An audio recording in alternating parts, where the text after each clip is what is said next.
This is Pat's Probe on the Ourlads Football Network as the New England Patriots go down to Kansas City 26-10. Evan Lazar joining me as always from CLNSmedia.com. And Evan, this was actually a game that Patriots could have won. There's a lot of blame to go around, whether it's the players themselves, especially Brian Hoyer, or even one gigantic, awful call by the officials, which I haven't seen as bad as a call as that since the old days of In the Grasp. Right. Yeah, that call was really brutal. And I think the worst part about the call was that the referee declared it forward progress. And for whatever reason in the NFL rule book, you can't challenge a play that ends with forward progress ruling. So there's nothing that Bill Belichick could have done. I know there was a lot of confusion during the game last night as to why Belichick didn't throw a challenge flag or call a timeout to discuss it with the officials. There was nothing really to discuss. The officials called forward progress. That's not a challengeable play. So Belichick's hands were tied and they kind of had to move on. And that really felt like a backbreaker for the Patriots because they needed a break to win this football game because they knew their offense was not going to put up a lot of points. So they had to get something. They had to get a turnover. They had to flip field position somehow.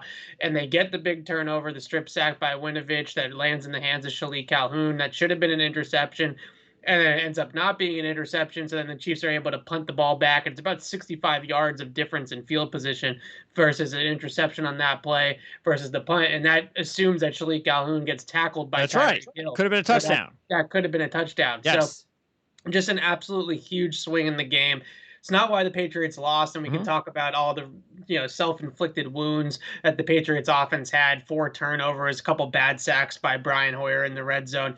That's the reason why they didn't get points a lot of the time last night. But in terms of the referees, I also thought that the broadcast and the CBS broadcast was pretty lame as well. What else is new? Very surface level type of stuff as the Patriots defense is shutting down Patrick Mahomes. You didn't really hear too much about how or why or what was going on with Mahomes in that game.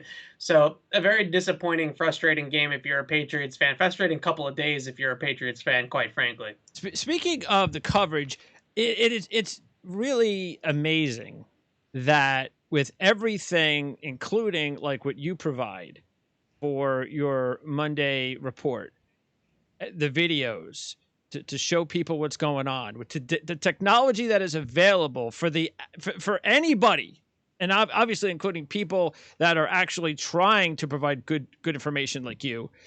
And yet, here's a network that has all the resources they need, and they're still calling games like 10 years ago. They're not using anything new. And the thing that I can't stand with the announcers too is the play-by-play guy's job, the sole job of a play-by-play guy, is to make sure that he's A, calling the play, right? B, letting you know who's making plays. Those are the primary two jobs of the play-by-play guy.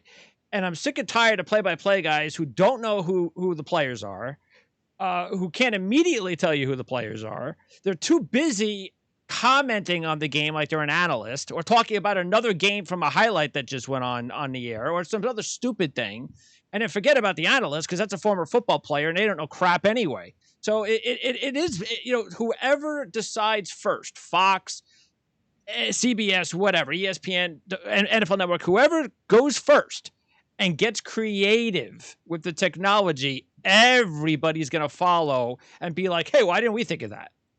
As a film junkie, I've been begging the NFL to have a channel like Red Zone that puts these primetime games with the all 22 on the screen. So you can see all 22 players from the bird's eye view so that people like me can actually watch that feed and live, what exactly the coverage was and where the bust was or where the play was made or why the play was made in a certain way or why the ball went in a certain direction. And last night the Patriots really rotated through a couple of different, Belichick would probably say it was nothing, but they were pretty exotic coverage schemes. We're talking about double robber situations, man match coverage, spot drop zone, straight cover one man, bunch of different types of coverages, and we just didn't hear about any of that. And they just kept on saying, "Oh, the Patriots are playing a lot of zone." Well, they weren't really playing zone. They were passing things off in man match, and if they ran the routes vertically, they were matching those like it was man. And once those crossing and intersecting routes started to happen, that's when the passing off like it was zone started to occur. Hmm. So Tony Romo knows that. I have no doubt in my mind that Romo, who's a smart guy, he Sure. understands man match coverage versus just traditional spot drop zone. Hey, he's a quarterback. Right. And I think the biggest concern or the biggest issue it was is that they got put in prime time. CBS, not usually a prime time network, right? They got put in prime time. And I think that they told Tony Romo, you got to dumb it down for the national audience, right? Everybody's watching. People that are just casual fans versus, the nerds like me are all watching this game the same. And if you start going in there and dissecting Bill Belichick's 8-man match man coverage, it's going to confuse the hell out of people, right? So I think that that's exactly what happened last night. So instead, it was kind of just, surface level type of stuff. And then later on in the game, the Chiefs ran a couple of jet sweeps, pop passes on the goal line that went for touchdowns. And they're talking about it like there's some trick play, some revolutionary Yeah. scheme that we've never seen before. And I'm like, Uh-huh. wait a second, not that you've never seen the coverages the Patriots ran before, but that was the genius. That was the schematic genius of that game, Yeah, was how right. Bill Belichick was able to slow down the Chiefs That's offense. right. And instead, we're talking about pop passes that we see every single week from every single team. So that was the frustrating part for me, was just that as somebody that wants to be educated, as somebody that wants to understand what's actually going on Yes. schematically in the game, when you just zoom in on the quarterback standing there in the pocket and then you pan over as the ball goes in the air to whoever he's throwing to, it's just not enough. And then the close-ups and the replays, like basically you're just seeing slow-mo of Travis Kelce running in the open field. Well, how did Travis Kelce get open? How did he get, Yeah. how did he get that kind of separation? How did he get away from the defense? We didn't know because the CBS didn't show us. Yeah, I mean they have the official now available to everybody on these big games. That's what they need to. They either need to have the expert. If the analyst doesn't want to be the expert, I know a lot of times he can't be. These former players are not all really good at their jobs. Like a Romo or an Aikman, they are some of the top guys right now going. Most of them aren't like that. So maybe if you have to get an extra guy, that while the game is going on, instead of talking nonsense in between plays, like you said, or there's an injury and you're just sitting around waiting, you're not going to a commercial break. Well, talk to the analyst, dude. The real guy that's going to break down, hey, I'm going to let you know what happened here in the first half or the first quarter. Or maybe that's what you do at halftime of these games instead of going to the halftime studio and nobody cares about. I And mean, even the 18 halftime, guys in the studio and you're all talking right. nonsense. And even at halftime, they did a quick sort of what's it called? Sequence of plays from the Patriots defense, kind of highlighting what they did, and it was so quick that you couldn't even tell what anything was going on. Right? Yeah. It was 3 seconds per play that they were showing, and they were just throwing up buzzwords on the screen. Cover three. Cover one. You know what I Yeah. mean? And then just kind of moving on to the next play. There was Hey, no what does that mean, dude? Right. There's no in-depth breakdown. There's no explanation. Yeah. And in contrast, I only watched a little bit of the Packers Falcons game because I was working after the game, obviously, but I watched a little bit of it. Louis Riddick is amazing on the call. He does those types of things, and he calls out concepts, and he explains what exactly is being communicated and talked about on both sides of the football. And then they do show the field bird's eye view a little bit more than they do on like a CBS or an NBC.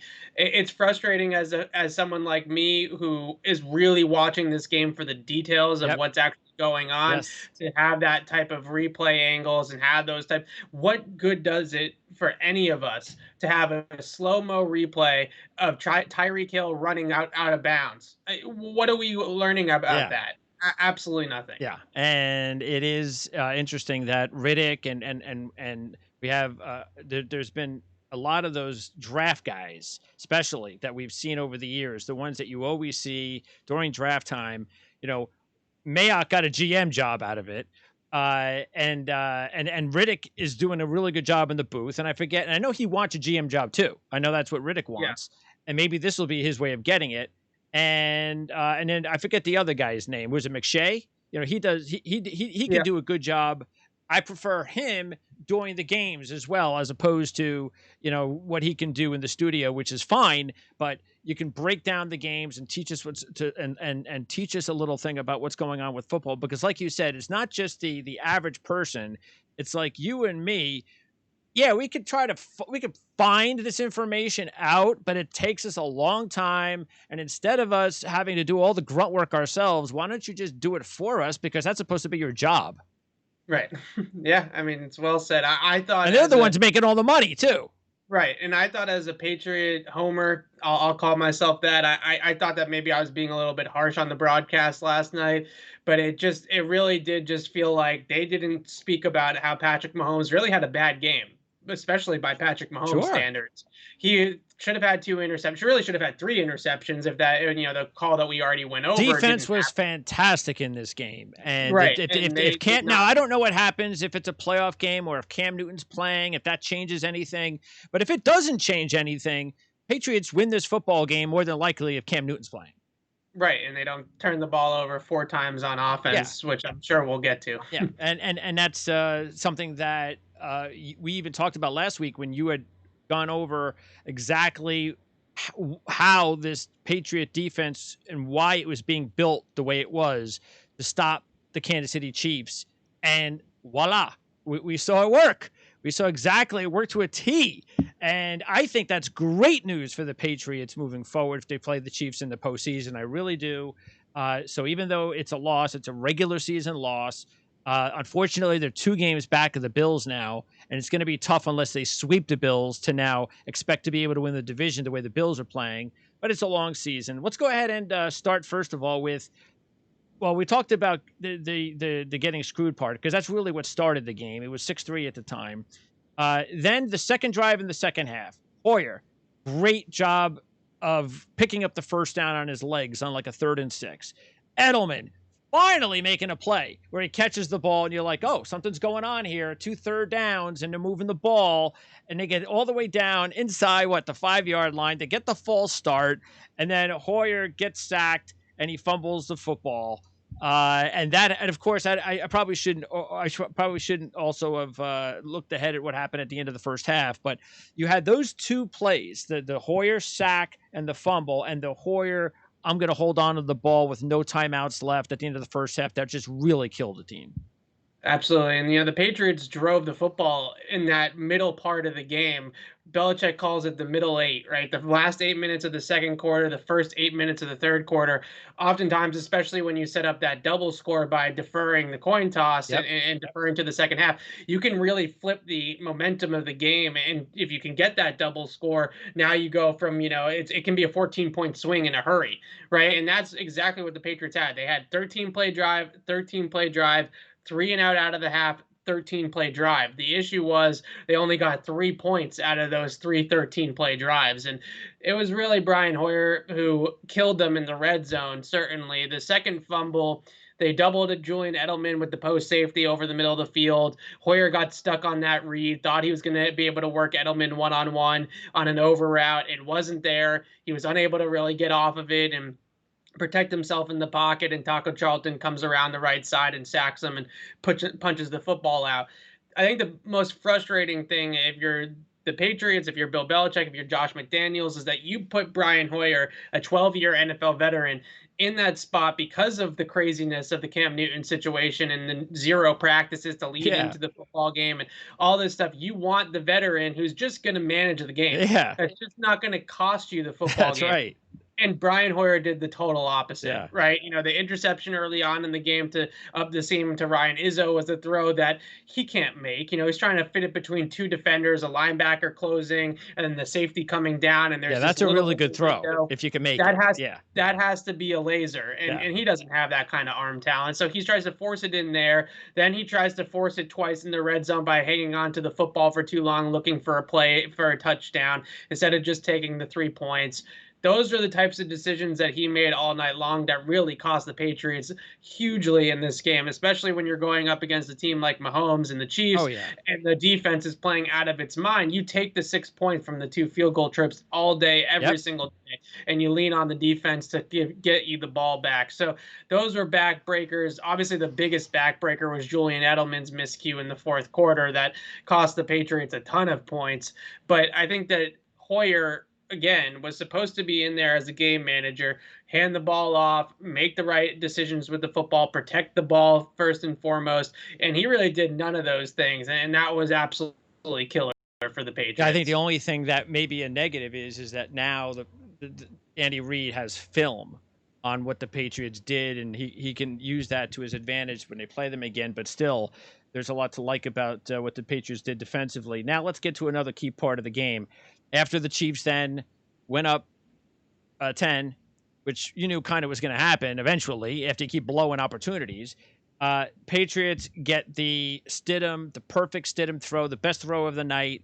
And really, in this type of game, that's kind of still all you need is to just give me one. And as he gave you one, and it was a touchdown. Now you're back to being down by 3. And through all the bad stuff, there's still a game. And then the death drive. And there were 3 critical issues on this drive. One was definitely the Patriots' own doing. That was J.C. Jackson not coming down with the interception. But the other 2, and I lost a ton of respect for Kelce and Mahomes if in fact they did this, and I actually think they did. I think they both took a dive on both plays. Yeah, Duggar was holding on to Kelce, but DBs hold on to receivers all the time. Kelce decides to trip. We're going to throw a flag. Then, the worst of all, and I don't want to hear anything about it, Mahomes took a dive. Everybody knows Mahomes took a dive. The official comes on and talks about, well, you see, you can't do this in case the player slips. He didn't slip. He took a dive. And when players and athletes, especially of that stature, take dives, I hope the rest of the league is looking. I'm glad that I'm not the one that's going off about this right now, so people don't just think I'm a homer. But I think the first one on Kelce, the dive by Mahomes, is just annoying. But he's going to get those types of superstar calls now. You know, that's just who he is. He's the face of the league. He's the MVP. He's the guy that they're going to give those preferential treatment to. The one on Kelce really frustrates me because Kyle Duggar played his leverage and the way the technique is coached absolutely perfectly on the play, and it was basically just Duggar's great coverage that Kelce ran into, and that's why he fell down and he Yeah. drew the defensive pass interference call. So Duggar is playing outside of Kelce on purpose because he has help to the middle of the field from the post safety, and Kelce is trying to run a little bit of like a circus route with a corner route where he's going to kind of fake the post and then cut outside on the corner. And all Duggar is taught to do, all Duggar is supposed to do there is maintain his outside leverage so that if Kelce breaks on the corner, he's right there to defend it. And he's got the body positioning and the outside positioning to make that play. Whereas if Kelce breaks inside, then it's on the post safety in the middle of the field to help Duggar out. So that's exactly how the Patriots draw it up. I can show you 500 clips of the Patriots playing outside leverage, post safety help in the middle of the field. And that's their system. That's what they do. And the refs, got the rookie on the star tight end. That was the sort of treatment that you saw there. And Duggar, yeah, he got a little bit of Kelce's jersey. He was kind of tugging at him, but it was nothing egregious. And it had nothing to do with him tripping. Right. And what happened was the officials saw Kelce's kind of space be impeded by Duggar, right? Kelce broke on his route. Duggar somewhat bodied him and he fell down to the ground and they called the pass interference. But again, that's defensive football. That's how that's taught. That's the technique that he was playing. And to see a guy play perfect technique like that and be physical with a guy who's got 20, 30 pounds on him and a couple of inches as well, a much bigger player, Kelce, than Duggar. Duggar is a really strong guy, and to see him be able to hold up like that against Kelce and play his technique perfectly as a rookie in his 4th NFL game, that was everything you could have asked for. And I'm sure when they got in the film room this morning, Bill Belichick said to Kyle Duggar, don't even play it exactly the same way again next week. I don't care if they throw the flag because that's just bogus, right? And that's a frustrating part as a Patriots fan, is that those 2 calls really felt like they were superstar treatments for the superstar players on the Chiefs. And the unknown players like the Dietrich Wises and the Kyle Duggars of the world are the ones that pay the price for it. And I look, and I get what you're saying. saying too about the superstar treatment because of the fact that's just the way of life in every sport. It's just the thing that especially in a football game like this, it's not. I don't know. It would bother me a lot more. Like, let's say this happens in a month when the Jets get trounced in Kansas City. I don't think he's going to have to do that. But when athletes do this, I don't care who they are, especially when you're the champs. You're the Super Bowl champs. You're the best. You're the best of the best. You're the ones that everybody talks up on. Do you have to do that? Do you have to take dives? That's just, as a fan, I'm telling you, just lose a lot of respect. And I don't see how that's necessary. Well, earlier on in the game too, Patrick Mahomes tried to draw another roughing the passer call on Devin McCourty when he stopped short on the sideline and kind of Oh yeah, I forced remember Devin that one. McCourty Yes. into him, and Devin McCourty just kind of laughed and was like, "Come on, dude," right, or something like that. And Mahomes kind of got up and ran back to the huddle. You just, like you said, you don't need that type of stuff. And No. we say this all the time about NBA players and soccer players, and Yeah. all those types guys that love to take flops. James Harden, you're the best player in the league. You don't need to flop, Exactly. right? And that's sort of how I felt about the Mahomes situation.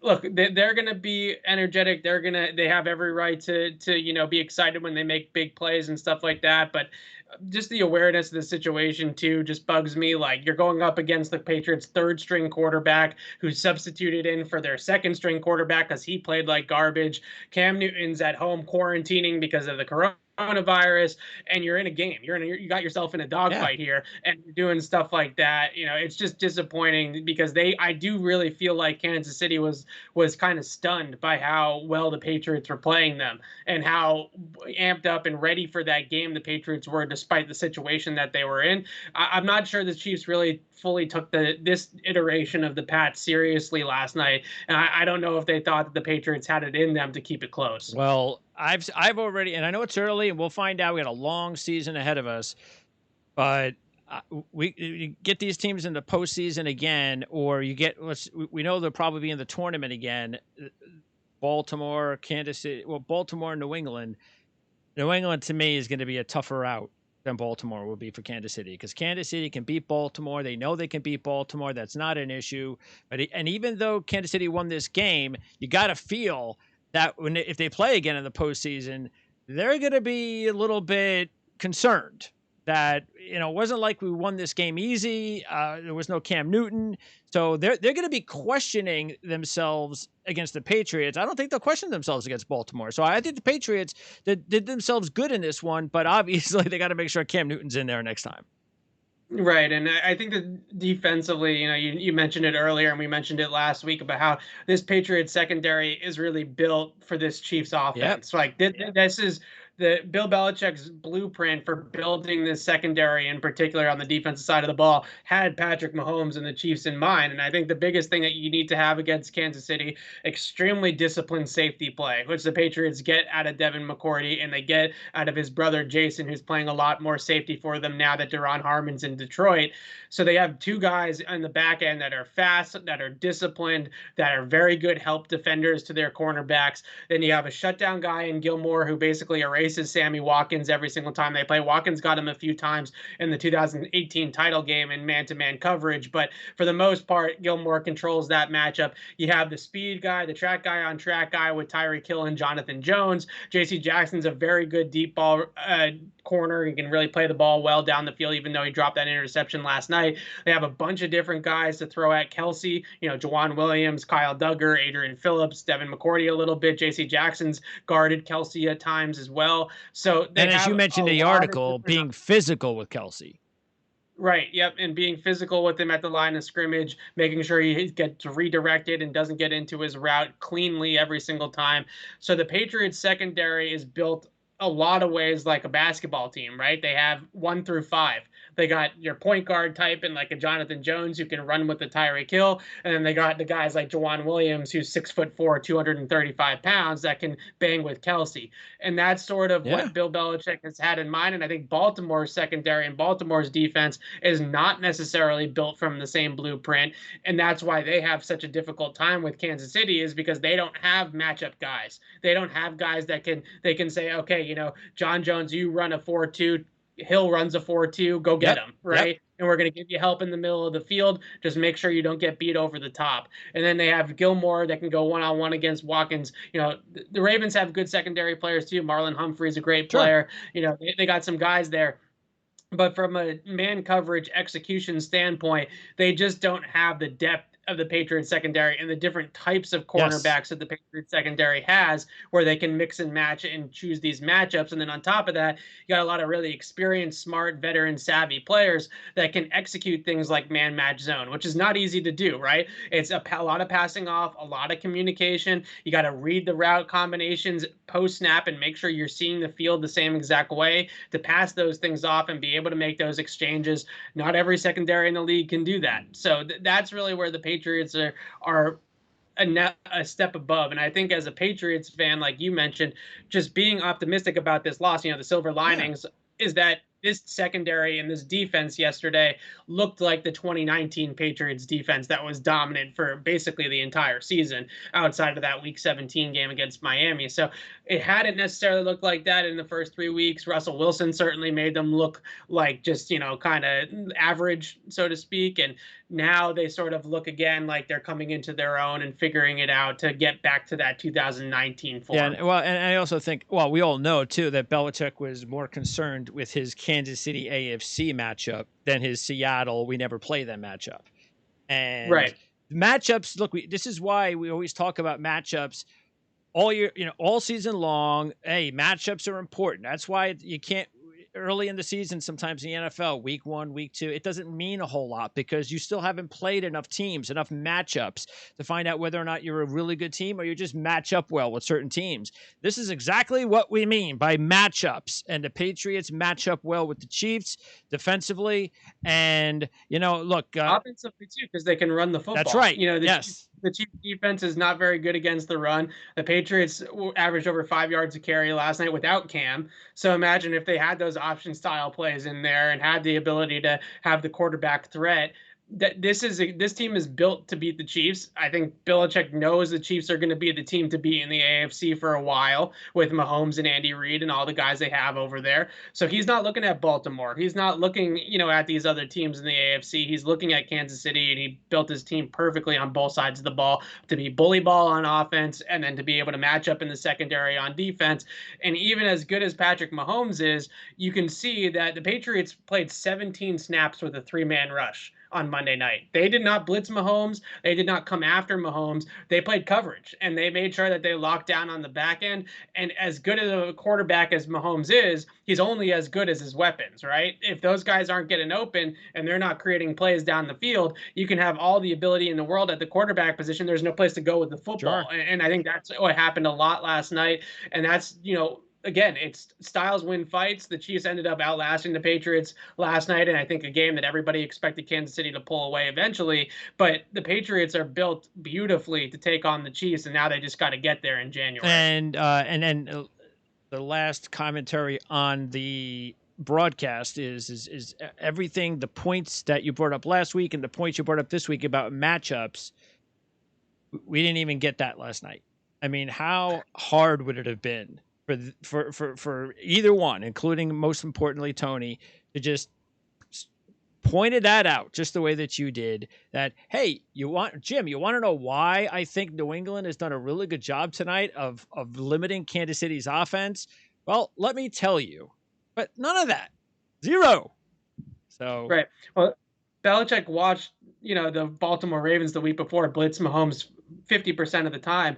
Mahomes threw for 3 touchdowns against the blitz and just lit up the scoreboard. So he said, you know what, screw it. I'm not even going to try to, put guys in the rush. I'm not going to commit guys to the rush. They ran 17 snaps with 3-man rushes, 16 snaps with 4-man rushes, and they only blitzed Mahomes 3 times. And a couple of those blitzes were just instances where the coverage allowed them to blitz, just the way that the play kind of broke down. It had a free runner to allow them to go after the quarterback. So it really was, I don't even know if they called any design blitzes in this game. They might have called 1 or 2 of them at different points, but it was very few and far between of the Patriots actually dialed up a blitz against Mahomes, and they decided just to play coverage the entire game, and they were able to lock it down. And that was definitely it's awesome to watch because Belichick has played Mahomes 4 times now, including the playoffs, and all 4 times they have different they have different game Yeah. plans.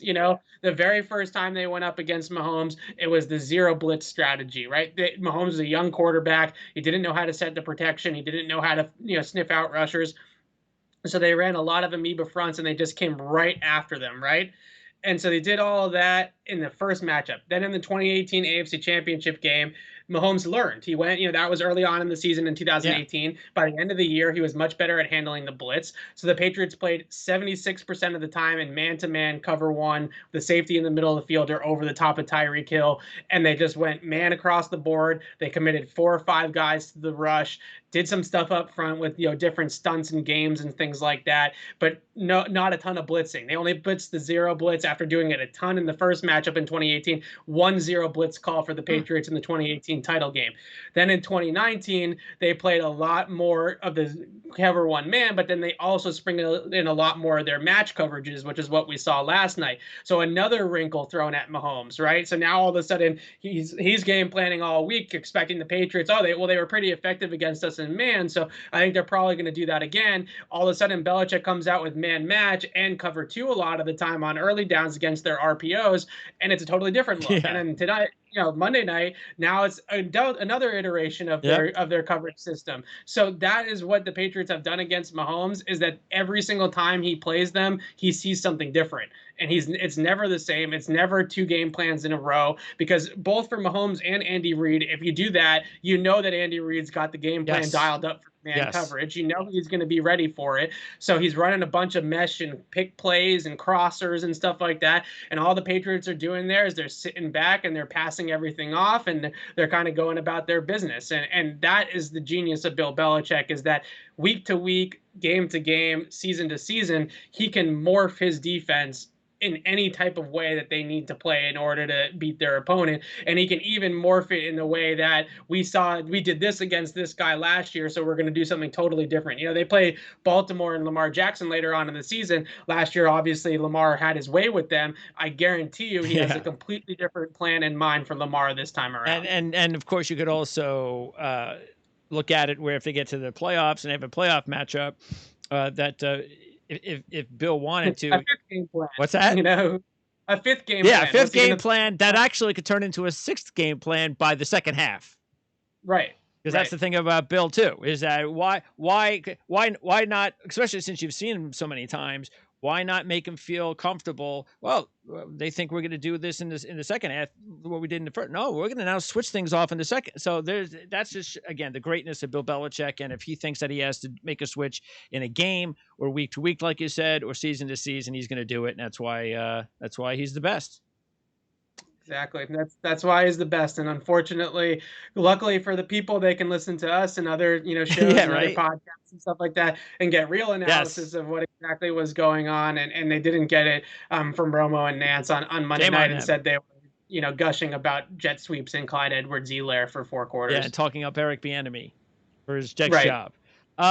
Okay, so let's close up on Cam, because the Tennessee news was, even though Cam's a bigger star, you lose a game, and that's huge. It's even bigger. So a lot of people were zeroed in on the game and how's that going to affect everything. And so I think everybody kind of forgot that Cam did have COVID, but what happened to Cam? So I don't know. So is this look, we know it's New England and Bill can keep a lot of stuff behind closed doors, but this is more of the NFL. He can't keep closed doors if the NFL doesn't permit him to in these circumstances. But do we have any idea how Cam contracted COVID and exactly what's going on there, and whether or not we expect Cam to play this week?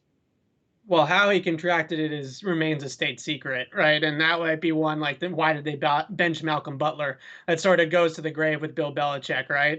I don't know how Cam caught COVID. Clearly, it was an isolated incident, though, because they've, at least to this point, and maybe this will change, have had negative tests across the board since Cam tested positive, and he's the only one on the team, miraculously, that's tested positive for the virus. So this is interesting, though, because if I am any other GM in the NFL, I'm calling the league and I'm going, look, I got to know what happened, because if something happened that, well, something happened, and the more information I have to find out how Cam contracted the virus, it'll make it easier for me, for my players not to contract the virus. So Bill can't be secretive about this. I need information. Yeah, I don't know if they're going to give that information. I That's think in interesting, terms of because I would have thought that the league would force Bill to give that information. right, I mean, maybe they will behind closed doors. Maybe it might be a private Yeah, exchange. No probably. one Yeah, has, no one knows. There's whispers of situations that maybe Cam could have run into, but I don't want to speculate because there's nothing really concrete necessarily about what exactly happened with Cam and how he was able to contract the virus. Obviously, any of us could go down the street to the grocery store or sure. the pizza shop and catch it, and that it could have been that simple. Although the kind of the good news is, I think so far at least, is that he's asymptomatic. So there is some optimism brewing that he could come off the COVID reserve list as soon as Thursday or Friday and actually be ready to play in this game on Sunday against Denver. I don't know if they're going to just throw him right back in there given the circumstances, but that's at least what they're hopeful of. And he has to pass two tests negative, to get two negative tests within 24 hours after 5 days of being on the COVID reserve list. So he's put on the list on Saturday. So that puts us at around Wednesday or Thursday. And if you can get those back-to-back negative tests, that he'll be cleared to get back on the field and play for the Patriots on Sunday against Denver. So far, so good in terms of him being asymptomatic. And I think they're optimistic that if it's not this week against Denver, they have the bye in between Denver Yeah. and San Francisco coming up. So he should be ready to go for the Niners week after the bye week. So maybe one more game. And obviously the Broncos aren't really scaring anybody right now. So No. if they have to,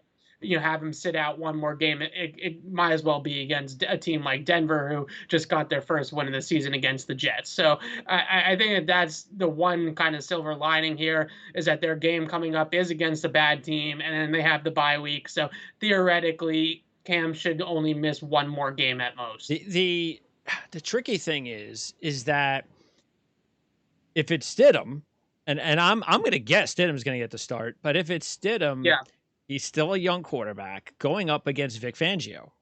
And right. if you're 2-2, and you basically, if somehow you allow the young quarterback to throw and look, it may not have any choice, but if let's say you just don't want to take any chances, you could have played him, but it's Denver, and Stidham throws the game away against Vic Fangio's defense, and you're 2-3, and the Bills are 5-0.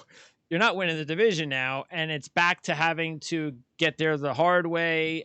You might still have to get there the hard way, as we talked about in the open, but that's something that they're going to have to think about. But Stidham, he's probably the guy. I would see. Here's the thing, Brian Hoyer, like we said, if he's not going to be smart with the football, then Yeah. what good is he out there for them? Because he's not pushing the ball down the field. He actually tried to push the ball down the field. He averaged 8.1 air yards per attempt. So these were not all just dink and dunk short throws for Brian Hoyer. He did try to make some throws up the field. They just weren't accurate, or they were intercepted, or they didn't have a ton of steam on them or Mhm. whatever. He did have that nice throw to Edelman. He had another one to Damiere Byrd up the seam that was pretty decent throw, and ball I plays actually finished thought, with the exception of the dumb plays he was making, and there were a couple, it wasn't like he made 7 dumb plays. There were just a couple of head scratching plays. But as the game wore on, he looked more comfortable. And I was even questioning the decision to go to Stidham. I understand why they did, but I was like, yeah, I know he's made a couple of bad plays, but it looks like the offense is actually, he looks more comfortable, and he's still the veteran. I don't know if Jarrett Stidham can win this game for them. Yeah, it was an interesting decision to make at that point. I think that Josh McDaniels, Belichick wasn't as visibly frustrated about the sack before the half, but McDaniels, if you watch the replay again of him on the sideline, he's beside himself. Yeah. Because I know for a fact that McDaniels went in Brian Hoyer's headset right before the Yeah. play call, and said, "We have no timeouts. So if you have nothing there, you got to throw the ball away." Right. And he took the sack anyway. Yeah, and he So got as a up and it coach, looked like he wanted to call timeout or something. Like he yeah. completely figured he had a timeout, which is Yeah, not expecting of a veteran. he had a J.R. Smith moment. Yeah. He just completely had a brain fart. And I think that once they brought in Stidham, although most of the drive, the touchdown drive that they scored that Yeah. ended in the N'Keal Harry touchdown, was Damian Uh-huh. Harris running the football, there was a little bit more life in the offense, I would say. And I would also say that maybe a little bit more of a downfield threat with Stidham. You Yeah, know, you kind of have to respect the fact that he's got a little bit more arm talent. He's got a little bit more of an ability to throw the football down the field. So I think that there was some sort of kind of different approach from the Kansas City defense when Stidham got in there, where they said, okay, well, now they got a guy that at least can open it up and push the ball down the field. They were not afraid at all that Brian Hoyer was going to beat them over the top. Given the Patriots receivers, that's no, sure. that's part of Yeah. it, certainly. But also, secondly, it just Brian Hoyer's arm talent, arm strength, that type of stuff is just not good enough to be able to really threaten a defense. I thought Stidham adds a little bit more dynamic passing to this offense than a guy like Hoyer. And if Hoyer's going to make the rookie mistakes, then why Yeah. as well play the second year guy that's got more physical tools to kind of build a game plan around. So that's going to be the interesting question. You know, they have a full week of preparation to get ready for Denver versus throwing a guy into the fire without any True. practice. They did have a walkthrough session on Sunday that kind of put Hoyer in as the starting quarterback, and the offense went through a bunch of different walkthrough scenarios, but it wasn't a live practice. You know, so now you get the live practices Wednesday through Friday. You have that ability to get somebody completely ready in the game plan. So if it's not Cam, if Cam can't, kind of put this behind him quickly, I would say that it's probably going to be Stidham just because of what he showed us when he did get in the game. But I wouldn't, the Patriots love Hoyer. They really do love Hoyer for a lot of reasons. But if he's not going to mentally be there and be in the game, then that's going to be problematic. And I just don't see the upside if he's not going to take care of the Yeah, football. because this is one of those situations too where if you do go with Stidham in the game and Denver win and New England wins, and as long as Stidham doesn't throw the game away, even if he doesn't win the game for them, they let the defense and the running game win the game for him. It pretty much says to Brian Hoyer, well, you're never going to see the field again this season unless Stidham also gets hurt or does something really bad if Cam's not available, and you're now the number 3 quarterback. So Yeah. I think that's they trust Brian Hoyer in a spot to, okay, let's say, like in this situation, right, where they had to throw him in there with no practice and Cam gets COVID on Saturday, the game's on Sunday yes, or now yes, Monday, last yeah. second, right? They have to get him in there. If Cam goes down in game, I think they're more confident in Hoyer being able to replace him on the fly like that than Stidham. And that's why I think you've seen them turn to Hoyer first. But it's a totally different animal when you have the entire week of preparation to get somebody Interesting. ready. So you think if when Cam is back and going, that Brian, even if Stidham were to play and they win this week, that Hoyer could remain the number 2? I do, because for 2 reasons. One, the one I Yeah, just said, that I exactly. think Yeah. if he has to get thrown into the Yep. fire, I think they're a little bit more confident in Hoyer's ability to do that. And secondly, at this point of his career, Hoyer is basically a quarterback's coach for Cam Newton, right? So True. he stands there with the clipboard headset and he's able to help him through the game in terms of what's being going on out there. He did that for Tom Brady. He was another set of Yep. eyes for Brady, so obviously he's another set of eyes for us. Cam, and I don't think they want to dress 3 QBs on game day. I think they're trying to avoid that, and they've had Stidham as a healthy scratch the first 3 weeks of the season before the Cam thing happened. So again, yeah, I think that they trust Hoyer in a pinch more than they trust Stidham. But then it's a different animal when you have a total week of practice to kind of get somebody ready. And Stidham is clearly the more physically talented quarterback. All right, Evan. So you have your preview of the Denver game. That podcast is on Thursday. Is that correct? Correct. And Yep. that's CLNS Media. Is that where we find that? Yeah, so it's a Patriots Beat podcast. You can find it either on our website or iTunes or Spotify or Google or wherever you get your podcast, Patriots Beat. And we're going to do a preview of the Broncos game, but probably more looking inward, whoever's going to, kind of looking like who's going to be the starter and get ready for what the Patriots offense can do differently this time around to hopefully put up some more points than they did against the All Chiefs. right. I would hope so. We'll talk again next Tuesday after the Denver game. We'll have to bye after that, and then that the next week, that's when we have the week off. But we'll talk more Patriot football next week. Great job as always, Evan. Thanks, Greg.